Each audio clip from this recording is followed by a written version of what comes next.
Hey everybody, what's going on? I got something kind of special for you today. I think you're going to like it. We're going to look at a talk that was given in March 2018 at a environmental conference in Eugene, Oregon by a man named Derek Jensen. Now you might be wondering, why are you talking about something that happened over a year ago? Well, in my defense, the original YouTube video of this talk only has about 8,000 views. Wasn't exactly like a viral video by any stretch. So I just discovered it and I watched it and I thought it was worth talking about. And I think you guys will agree when you see what happens here. Now, to give you a little bit of context, Derek Jensen is the co-founder of an organization called Deep Green Resistance. This is a organization which bills itself as a radical environmental and social justice group. And what happened at this talk is a bunch of trans activists slash anarchists showed up to sort of heckle and disrupt it. Now, Green Deep Resistance wrote a blog post about this. I'll link this post if you want to read the whole thing. But for now, I'm just going to skip to the section that says what happened at the library. And they say that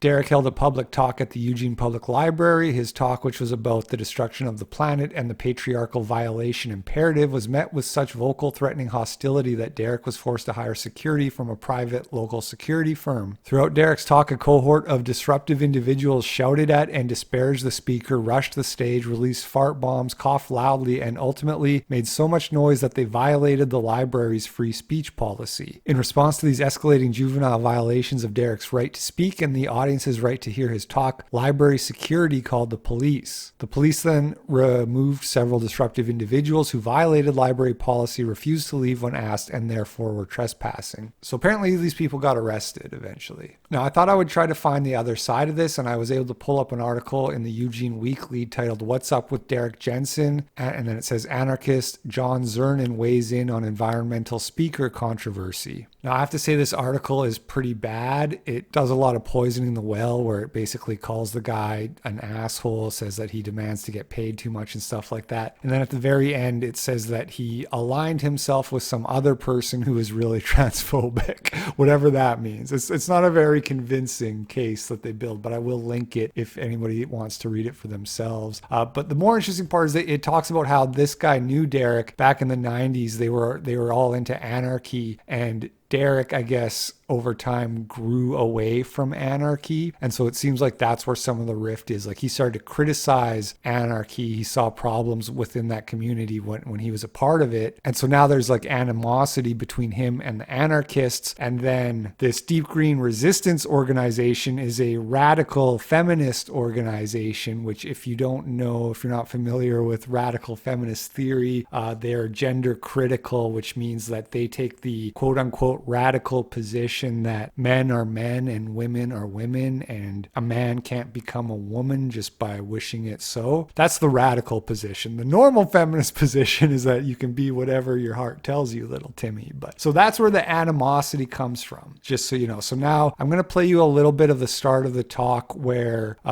he's trying to read and they're disrupted, just to give you a sense of the flavor here.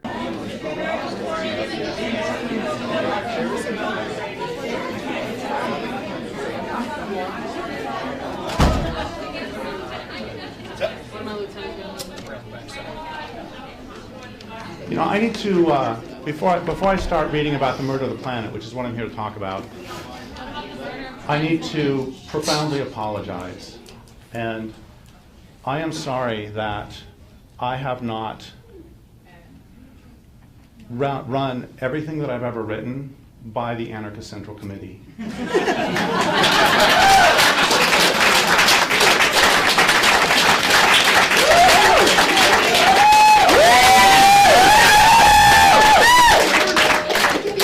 Or I guess what I should really say is I am sorry that I did not submit it to the Synod of Anarchist Bishops to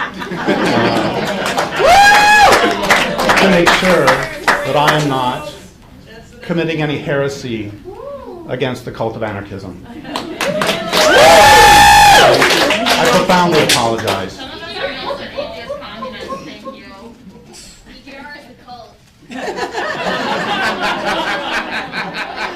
So, you know, you're actually right. You know, DGR is such a cult that we go to other people's events and we try to destroy their events. This has happened precisely 0 times.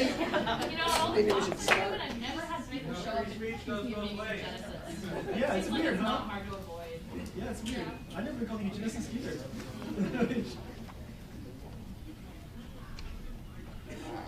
Or there were birds on an island, so great in abundance of all kinds, that all my crew and myself, having cut clubs for ourselves, killed so great a number that we were unable to carry them away. Aside from these, the number of those which were spared, which rose into the air, made a cloud so thick that the rays of the sun could scarcely penetrate it. Or at length, we discovered a distant... All right, so you got this guy now, he's trying to read his book, and you hear the person coughing constantly, clearing their throat, and that, the impression I got from this is that they were warned. There's actually some audio issues, I guess, with the recording, so you saw those, like, police or security, whoever they were, talking behind me at the start of this video. There's no audio for that, but the impression I got is that they were warning people that they'd be thrown out if they were disruptive, and then it's very clear if you're watching the video that these protesters are trying to walk that fine line of plausible deniability of being as disruptive as possible without getting thrown out. So coughing and clearing their throat, and they start like horking at one point. Like, it's really gross, and it just goes on and on and on. I'm not going to play any more of that for you because I think you get the general idea. But I mean, this talk is like over 2 hours, and that just goes on for like an hour and a half. So imagine how annoyed you would be if you're in his shoes. And then it gets interesting towards the end where he's giving his talk and he decides to basically start going off on these anarchists. Another great one he had is there was this other Greek philosopher who would often suck up to those in power. And one day, Diogenes was washing vegetables in the stream, and the other guy came up to him and said, you know, if you learned how to suck up to those in power, you wouldn't need to know how to wash vegetables. And Diogenes looked at him and said, you know, if you would learn how to wash vegetables, you wouldn't have to suck up to those in power. So, and a fucking anarchist is shaking her head at that. I said it, therefore it's evil. So anyway, so he was great on those things. But the problem with Diogenes, or one of the problems with Diogenes, was that the oracle at Delphi had told him that his job in life was to deface cultural currency. And what that meant is that he was supposed to violate social norms. And so this manifested in him defecating in the theater. Remember, I read the thing about how from the beginning anarchism has had this problem? So he would defecate in the theater because no one's going to tell me where I can and can't defecate. He would masturbate in the public market, which the whole public sex thing that's pushed by anarchism goes all the way back to that as well. And he would violate all social norms. And so here's the problem, is that, or one of the problems, is again, this sort of black and white thinking where just because there are some social norms that are oppressive, therefore all social norms must be destroyed. And that leads anarchism to some atrocity-inducing madness. For example, there is a long correlation between anarchism and pedophilia and support for pedophilia. Wait.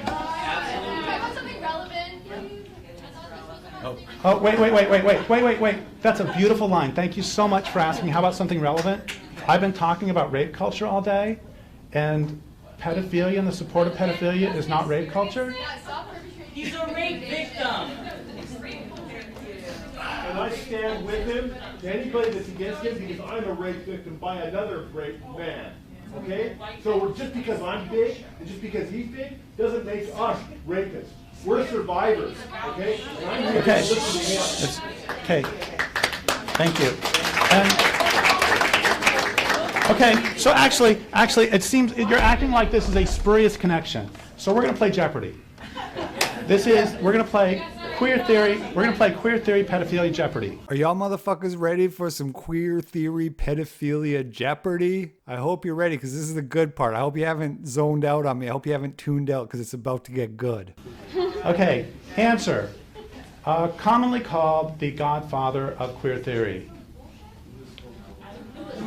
Who is Foucault? Who is Foucault? I got it. Okay, 100 points. Foucault. Another way to ask this is who argued, no, I guess the answer would be, argued for the eradication of age of consent laws as in down to infants. Who is Foucault? Michael Foucault, born 1926, died 1984. Foucault's writing, particularly The History of Sexuality, have also been very influential in feminist philosophy and queer theory, particularly the work of the major feminist scholar Judith Butler due to his theories regarding the genealogy of maleness and femaleness, power, sexuality, and bodies. Judith Butler published a novel in 1990 titled Gender Trouble, Feminism and the Subversion of Identity. The Wikipedia page says that the idea of identity as free and flexible and gender as a performance, not an essence, is one of the foundations of queer theory. So Judith Butler is considered sort of the creator of queer theory, but it's well known that she was heavily influenced by Foucault, which is what makes him the grandfather of queer theory. Foucault was among a number of intellectuals who signed a 1977 petition to the French Parliament calling for the decriminalization of all consensual sexual relationships between adults and minors below the age of 15, which was the age of consent in France. So in other words, get rid of the age of consent and let us fuck babies. Now I just find this kind of interesting. I didn't know all this stuff until I watched this video. I've heard the name Foucault and I think I've heard some of these things before, but I just find it kind of interesting that the same academics who put forward the original idea that gender is just a choice and a man can be a woman if he decides to act like one, the same people who put forth those ideas are the same people who said that we should fuck children. I just find that kind of interesting. Foucault then went on to die of HIV/AIDS, so can we get an F in the chat, y'all? That's a shame. Okay, next one. The author of the founding document of queer theory. Who is Gail Rubin? Who is Gail Rubin? What percentage? No, the answer is 50%. Question is? The amount in that article that was a defense of pedophilia, specifically, quote, boy lovers, so men who fuck boys. Oh.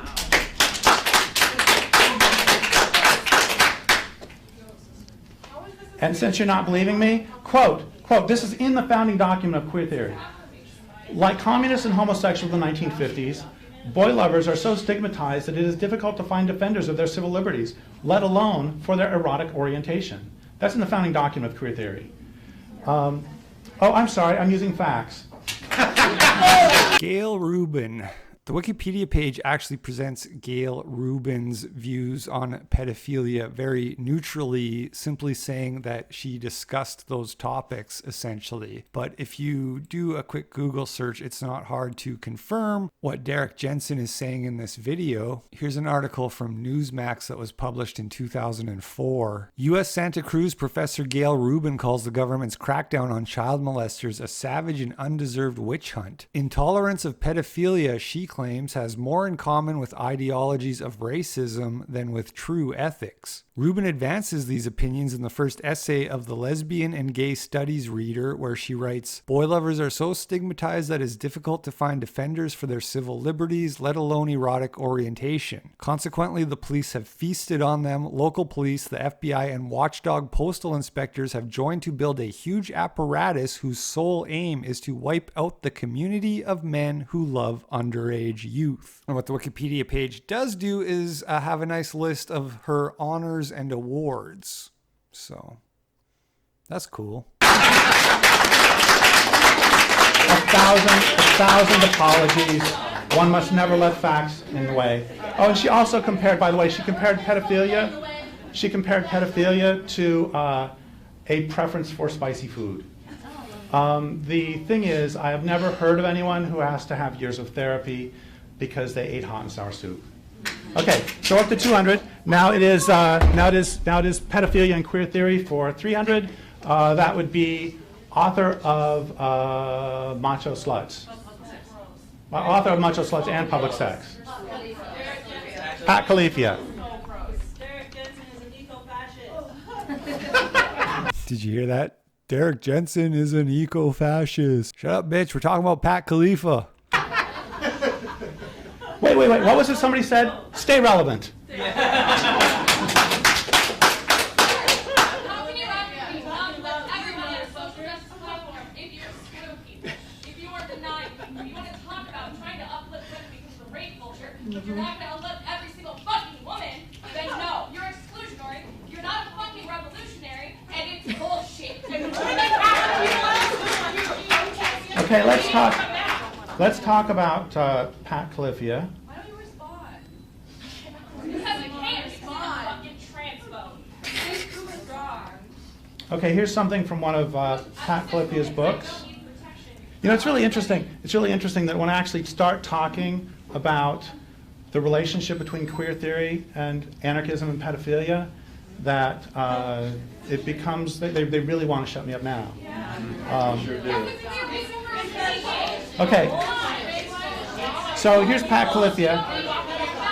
You're a homophobe. Pat Califia. You're a homophobe. And the audience literally laughs at that. I mean, you got this guy talking about academics pushing forward pro-pedophilia viewpoints. And the response from these pro-trans activists, anarchists, whatever they are, is to say, you're a homophobe. Trans activists try to disrupt speech, get absolutely dilated by facts and logic. Oh, wait, just a second. I was accused of homophobia because I'm against pedophilia? Yes. Right. Who is it who actually makes the connections between that?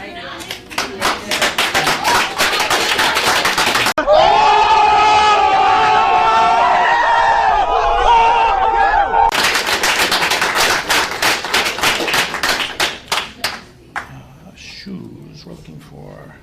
Okay, here's something by Pat Califia. Pat Califia has written, any child old enough to decide whether or not she or he wants to eat spinach, play with trucks, or wear shoes is old enough to decide whether or not she wants to run around naked in the sun, masturbate, sit in someone's lap, or engage in sexual activity, by which she does not mean play doctor, she means with adults.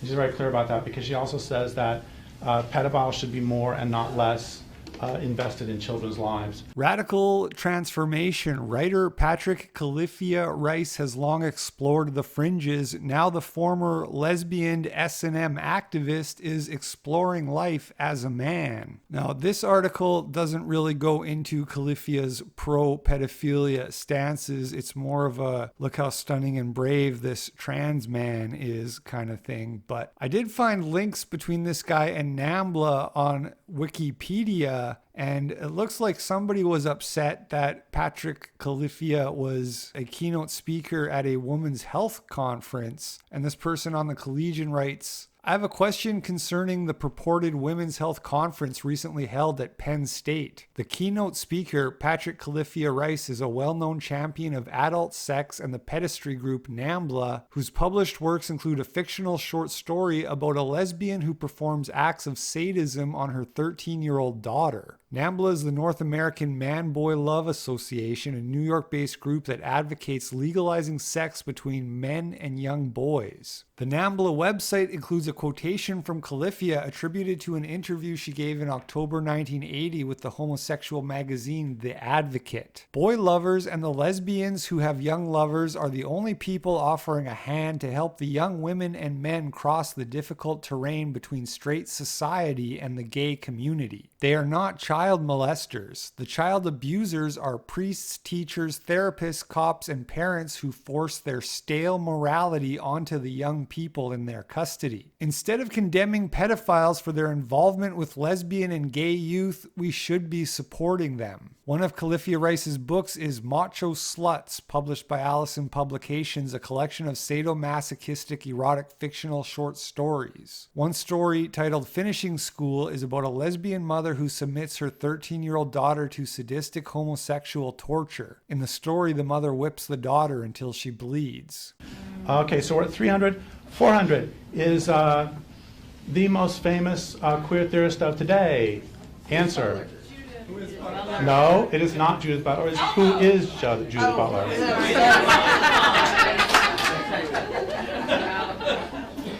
Okay, Judith Butler is the most famous queer theorist of the day. And I have a serious question for everybody who's hating me in a moment. Except I have to spell intergeneration correctly. He doesn't want to just like mull us over with his mansplaining. He wants to ask questions. I'm hoping for like about five walk Intergeneration.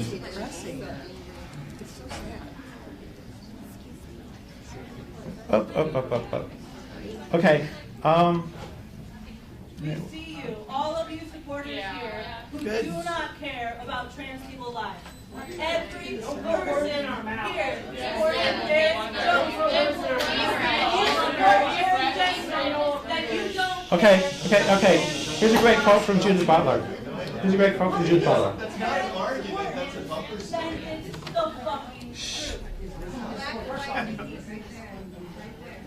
Are you supporting this? Okay. So Judith Butler wrote. So I keep adding this qualification. When incest is when incest is a violation, suggesting I think there may be occasions in which it's not. Why would I talk that way? See you. Well, I do think that there are probably forms of incest that are not necessarily traumatic, and which gain their traumatic character by virtue of the consciousness of social stain that they produce.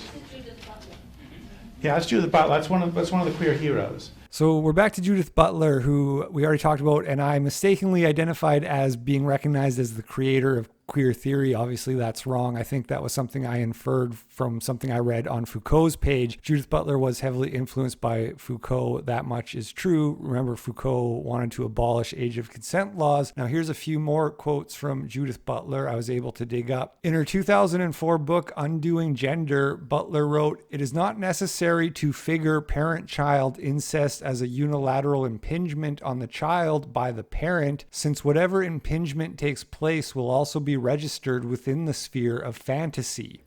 In fact, to understand the violation that incest can be, and also to distinguish between those occasions of incest that are violation and those that are not, it is unnecessary to figure the body of the child exclusively as a surface imposed upon from the outside." She also wrote, "The reification of the child's body as passive surface would thus constitute at a theoretical level a further deprivation of the child, the deprivation of psychic life." Which is to say that if you perceive children who are being fucked by adults as the victims of sexual abuse, then you are oppressing and objectifying the child. Butler also writes, "So I keep adding this qualification, when incest is a violation, suggesting that I think there may be occasions in which it is not. Why would I talk that way? Well, I do think that there are probably forms of incest that are not necessarily traumatic, or which gain their traumatic character by virtue of consciousness of social shame that they produce." And finally, Butler writes, "It might then be necessary to rethink the prohibition on incest as that which sometimes protects against a violation and sometimes becomes the very instrument of a violation."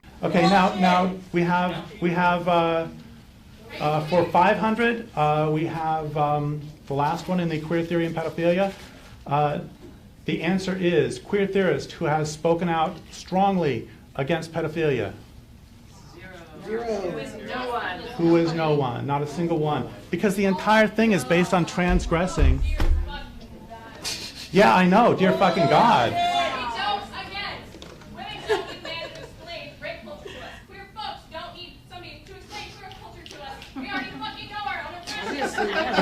Okay, the question is,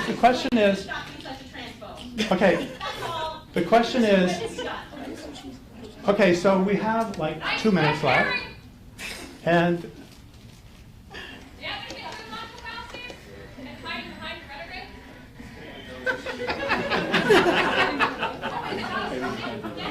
What is he here Do you believe that all queers are pedophiles? well, of course not. What I'm saying is that queer theory promotes pedophilia. Queer theory itself.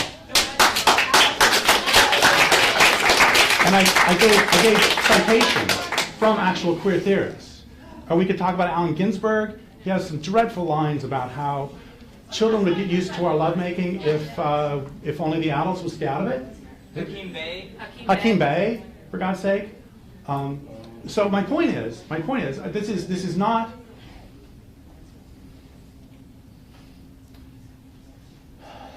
Queer theory, I think, is really hard. And thank you for asking respectfully. You were the one who asked, right? Yes, I think queer theory is a really harmful philosophy. That boy needs therapy. Granny Gazoo, let's have a chew. Now when I count three. That boy needs therapy. For example, Michel Foucault, in a 1978 radio interview, he was advocating for France to abolish the age of sexual consent. As in down and to his infants. argument, As in down to infants, as in any age. as in down to infants, yes. Make it so there was no restriction on sexual consent. Which is, So- he's not unique. There's also, Pat Califia said that any child old enough to be able to choose whether he or she wants to wear shoes is old enough to participate in sex, by which she doesn't mean playing doctor, but instead, Pat Califia has written child torture porn. Oh my God. Anyway, so go ahead. So yeah, this is quite a common argument amongst queer theorists, and Foucault himself made the argument in this radio interview. He said that there is not actually harm done by adult males raping children, but rather that children are merely socially constructed as a vulnerable population through various psychological, medical, and legislative discourses. And that the pedophile is merely socially constructed as a figure, as a phantom. They're nothing more than a phantom. And that the creation of this phantom through the law on sexual consent would actually cause the social harm and be carried out on the bodies of men and women and children throughout society.